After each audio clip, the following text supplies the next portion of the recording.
The automation myth buster. Predictions of a rapid takeover by robots in California's fast food kitchens surfaced as soon as the $20 minimum wage was announced. Commentators expected a wave of automation, with machines replacing workers across the state. But when the numbers came in, the picture was far less dramatic. Automation in fast food rose by only 3% in California during 2025, which was in line with the national average, hardly a dramatic shift driven by the wage increase. Despite the attention on robotics, human workers remained central to nearly every aspect of fast food operations. Even where chains installed new machines, these tools were limited in scope. White Castle, for instance, brought in burger-flipping robots, but they only handled basic, repetitive tasks. Staff were still needed to assemble orders, handle special requests, and interact with customers. The machines were reliable for standardized items, but anything requiring judgment or flexibility still depended on people. Ordering kiosks became more common, appearing in over a quarter of California's fast food locations by the end of the year. However, these kiosks didn't actually cut jobs. Instead, they shifted responsibilities. Employees who would have been at the register moved to food prep or customer service. Some chains reported higher customer satisfaction after making these changes, since staff had more time to help with special requests or keep dining areas clean. The kiosks improved accuracy for standard orders, but staff were still needed for anything out of the ordinary. Efforts to automate drive-thrus ran into technical limitations. AI voice systems could process most orders, but accuracy hovered around 76% without human intervention. Background noise, accents, and complex orders often tripped up the software. As a result, employees still monitored the systems and stepped in as needed. This led to new hybrid jobs rather than widespread job cuts. The cost of automation also slowed adoption. A single automated fry station cost as much as 1,750 hours of work at the new minimum wage. For many franchise owners, the math didn't add up, especially when factoring in maintenance costs and the need for specialized technicians. Some robots required repairs from workers earning more per hour than the staff they were supposed to replace. Delays in the supply chain, especially for parts sourced from overseas, created additional headaches and forced some locations to rely on human labor while waiting for repairs. Customer preferences played a role as well. Focus groups consistently preferred interacting with people for service issues or custom orders. When some chains tried fully automated locations, customers reported a colder, less welcoming experience, and sales dropped compared to traditional stores. Even with the introduction of smart pickup lockers for online orders, staff were still needed to restock and maintain the systems. Labor agreements also influenced the pace of automation. Some chains negotiated with unions to guarantee staffing minimums or retraining for workers displaced by machines. In a few cases, employees received extra pay for learning to operate or maintain new equipment, turning automation into a source of new job opportunities rather than just job losses. For smaller chains and independent operators, the hurdles were even higher. Lacking the resources of big corporations, many relied on simpler solutions like pre-prepared ingredients from central kitchens rather than expensive robotics. This helped control costs but kept labor needs steady at local restaurants. The complexity of fast food menus was another constraint. Chains with standardized, simple offerings found it easier to automate tasks, while those with highly customizable menus, like Chipotle, couldn't find machines flexible enough to handle all the variations customers wanted. Even the most advanced burger-flipping robots struggled with inconsistent patties or unexpected requests, requiring constant oversight from human staff. Automation did bring some improvements, particularly in behind-the-scenes roles. Dishwashing robots reduced exposure to chemicals, and automated inventory systems cut down on tedious manual checks. Central commissary kitchens supplying multiple locations increased their use of automation, but this didn't eliminate the need for staff at individual restaurants. Overall, the shift toward automation in California's fast food sector was gradual and selective, shaped by technical, financial, and human factors. Machines took on some repetitive tasks, but people remained essential for quality, service, and adaptability. The reality of automation was far less disruptive than the headlines suggested. With so much focus on robots, it's easy to overlook another area that drew concern: how much prices would actually rise for customers. The price hike reality check. Price increases were a major concern when California's $20 fast food minimum wage became law. Industry groups and critics warned of dramatic menu hikes that would make fast food unaffordable for many. In practice, the numbers told a more nuanced story. According to Revenue Management Solutions, the average fast food menu price in California rose 7.5% year-over-year by mid-2024, compared to a national average of 3.1%. This was a noticeable jump, but it fell short of the double-digit surges some had predicted. A typical meal went from $8.12 to $8.50, and a standard $4 hamburger increased by about 15 cents, not the dollar-plus hikes that were widely publicized. Data from the UC Berkeley Institute for Research and Labor Employment found that the average price hike for popular menu items was 3.7%. Full-service restaurants in California actually raised prices faster, at 4.2%, and grocery store inflation reached 5.1%. This put fast food price increases in a broader context and suggested that the minimum wage law was not the sole driver of higher costs. Many chains managed their labor expenses through operational changes, such as improved inventory tracking and waste reduction, instead of passing all costs to consumers. Customer behavior shifted in response to these changes. Transaction counts at California fast food outlets dropped 5.9% year-over-year, a steeper decline than the national average, but still within a range that suggested adaptation rather than abandonment. Instead of walking away from fast food altogether, customers adjusted by ordering fewer items per visit. Some chains even saw average revenue per customer rise as people chose more expensive menu options or specialty items, offsetting the smaller basket sizes. The Berkeley Research Group reported that menu prices increased by 14.5% since the wage legislation was signed, but this figure included changes unrelated to the wage hike, such as pre-existing inflation and new menu introductions. When isolating the effect of the wage increase, core price jumps averaged under 4%. Internal documents from several chains revealed that some price adjustments were planned before the wage law, and that the new minimum wage simply provided an opportunity to implement them alongside other changes.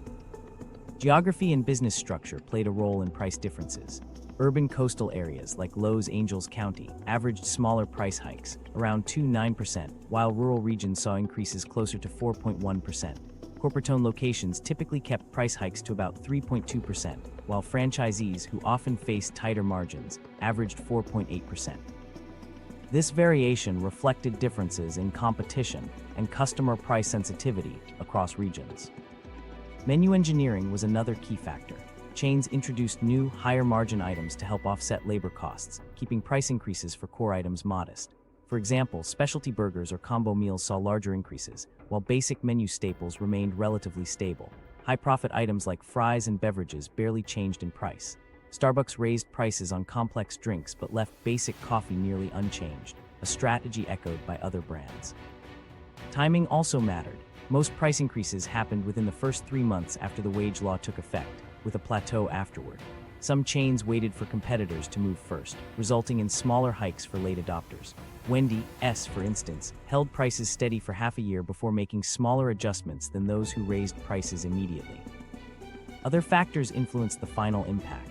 Rising costs for dairy and produce, unrelated to the wage law, also contributed to menu price changes. Some chains were transparent about this, breaking down receipts to show how much of an increase came from higher wages versus other inputs. Quality upgrades further shaped consumer perceptions. Chains that improved ingredients or service alongside price hikes found that customers were more accepting of the new prices. Comparisons across state lines showed the limits of wage-driven price inflation. A cheeseburger at Five Guys cost just 30 cents more in Sacramento than in Phoenix, despite a much higher minimum wage in California.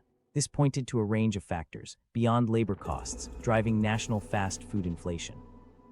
The evidence showed that while fast food did get more expensive in California, the increases were measured and often accompanied by operational improvements or quality upgrades. Chains that managed the transition carefully retained customer loyalty and avoided sharp declines in traffic. Those that relied solely on raising prices saw steeper drops in visits. The story of price hikes was less about runaway inflation and more about how businesses adapted to new realities. Not all segments of the market experienced the changes in the same way, and some unexpected effects began to surface among the smaller players in the industry. The secret winners. Among the most surprising developments after California's $20 fast food minimum wage took effect were the advantages that fell to chains operating just outside the law's reach. The legislation applied only to businesses with 60 or more locations nationwide, creating a clear dividing line. smaller regional chains and independent operators suddenly found themselves in a unique position, navigating a labor market that had shifted overnight.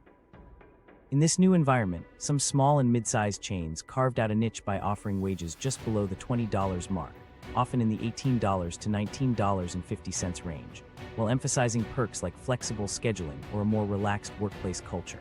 For example, Baker's Drive-Thru, with 27 locations, raised pay to $19.50 and promoted its family-owned atmosphere. Their turnover rate dropped noticeably, as workers weighed a slightly lower paycheck against a more manageable work environment. In contrast, other small operators struggled to keep staff as employees left for higher-paying jobs at large chains, forcing some to close stores or cut hours. The wage law unintentionally created a two-tier system. Employees at exempt chains often accepted slightly lower wages in exchange for better schedules, shorter commutes, or a friendlier atmosphere. Research from the UC Riverside Labor Institute found that workers would take a pay cut of $1 or $2 per hour for improved working conditions, but businesses offering less than $18 an hour couldn't compete at all. The $16-17 range quickly disappeared from the market, as job seekers simply bypassed those listings. Some small chains benefited from the new hiring landscape. With major brands becoming more selective, regional operators like Angel's Tacos saw a surge in applicants. While their base wage remained at $17, they attracted workers who didn't meet the stricter criteria at McDonald's or Wendy's. These businesses became the entry point for people looking to break into fast food, even as they struggled with higher turnover and less experienced staff. The service gap between the two tiers became obvious to customers. Yelp reviews for exempt restaurants dropped in service and speed, while large chains saw modest improvements. Covered chains could afford to invest more in training and retention, which translated to shorter wait times and better customer experiences. At the same time, smaller chains experimented with new models. Some switched to counter-service only, reducing staff needs and keeping wages competitive, while others introduced tip-sharing or unique benefits like paid time off or gym memberships to attract and keep employees. The exemption threshold itself shaped business decisions. Several chains halted expansion at 59 locations to avoid triggering the wage mandate, while others split corporate structures or rebranded locations under separate ownership to remain exempt. These strategies allowed them to preserve their cost structure, but also limited their growth. Worker mobility became a defining feature of the new labor market. Employees often treated lower-wage jobs as stepping stones, gaining experience before jumping to a $20 an hour position at a larger chain. For small operators, this meant constant churn and rising training costs.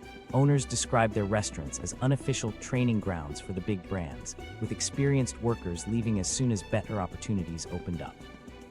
To compete, some exempt businesses leaned into non-wage benefits, offering things like consistent hours, paid time off, or even free meals.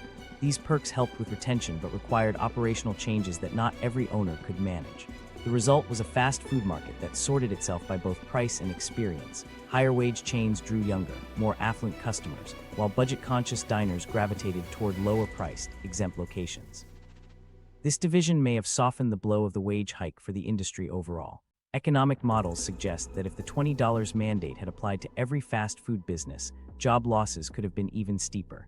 The exemption acted as a pressure release valve, preserving jobs at lower wage points and giving some businesses room to adapt. The emergence of this two-tier market highlighted how workers and businesses adapted to new incentives, balancing pay, conditions, and opportunity. As these dynamics settled, another effect began to emerge, one that challenged assumptions about productivity and performance in the industry. The productivity paradox. Productivity paradox became a defining feature of California's fast food industry after the $20 minimum wage took effect. Instead of seeing a drop in efficiency or service, many chains reported a measurable increase in output per hour. On average, employee productivity rose by 14% compared to pre-hike levels. This outcome gave real-world support to the efficiency wage theory, which suggests that higher pay can motivate workers to perform better and stay longer. Staff retention played a major role in these gains. With more competitive wages, annual turnover rates fell from 135% to 93% across the industry. Restaurants spent less time hiring and training new staff, and more time benefiting from experienced workers. At McDonald's, California locations reduced training hours by 28%, saving thousands of dollars per store each month. More stable crews meant that shift supervisors and line staff built up operational knowledge, which improved both speed and accuracy. Chipotle, for example, saw the average supervisor's tenure increase from 7 to 11 months. Absenteeism also declined. In-N-Out Burger reported a 19% drop in callouts, while one Wendy's location went from more than 4 missed shifts per week to just over 1. Fewer last-minute absences meant managers could schedule more efficiently and avoid scrambling to fill gaps during busy times. This reliability allowed restaurants to run leaner shifts without sacrificing service. Customer-facing metrics improved as well. Mystery shopper scores and customer reviews reflected better order accuracy and faster service. Across major chains, order accuracy increased from 87% to 92%, and average wait times dropped by about 23 seconds per order. Managers noted that crews seemed more focused and took greater pride in their work, a shift they attributed directly to higher pay. These improvements offset much of the increased labor cost. Although wages rose by 25%, the additional output per labor hour meant that the cost per meal only increased by 8–10% for operators who managed the transition well. This efficiency helped explain why menu prices did not rise as much as many had expected. Interviews with workers revealed a psychological aspect to these changes. Many employees felt a stronger obligation to perform well, knowing they were being paid more. One Taco Bell worker described feeling pressure to earn the higher wage, which motivated a more consistent work ethic. The higher pay also drew more qualified applicants. Burger King locations reported a 33% increase in experienced candidates, which reduced errors and training needs. Productivity gains were not uniform across all chains. Those that invested in new technology or upgraded kitchen equipment saw the strongest results. For example, Chick-fil-A locations that installed real-time order displays achieved a 17% boost in productivity, compared to 11% at stores without the upgrades. Digital ordering systems also played a role. Stores directing a majority of orders through kiosks or apps saw labor efficiency rise by nearly 19%. However, not all strategies worked. Chains that tried to push more responsibilities onto each worker often saw service quality decline and turnover climb again. The most effective approach involved narrowing job tasks and expecting higher standards on core responsibilities, rather than simply asking staff to do more. The UC Berkeley study highlighted that productivity gains varied widely between locations. The top quartile of stores achieved increases above 20%, while the bottom quartile saw less than half that. Factors such as management quality and operational systems made a clear difference. Some locations benefited from experienced managers who could implement new processes, while others struggled if they simply raised wages without operational changes. Daypart analysis showed that productivity improvements were strongest during breakfast shifts, where experienced workers often volunteered for early hours. Late-night shifts saw smaller gains, as social factors and fatigue limited the impact of higher wages. This productivity boost created a feedback loop. As workers performed better and stayed longer, restaurants could operate with fewer staff disruptions, which further improved efficiency. The result was a labor market where higher costs were partially offset by higher output, reducing the pressure for layoffs or steep price increases. Similar patterns emerged in other regions that implemented significant wage hikes. Seattle, for example, saw productivity gains of nearly 14% after raising its minimum wage. These findings challenge the idea that low-wage service jobs have fixed productivity limits. The sustainability of these gains remains an open question. Some chains report ongoing improvements as workers accumulate experience, while others believe that future gains will require major new investments. What's clear is that the relationship between pay and performance in fast food is more complex than many expected.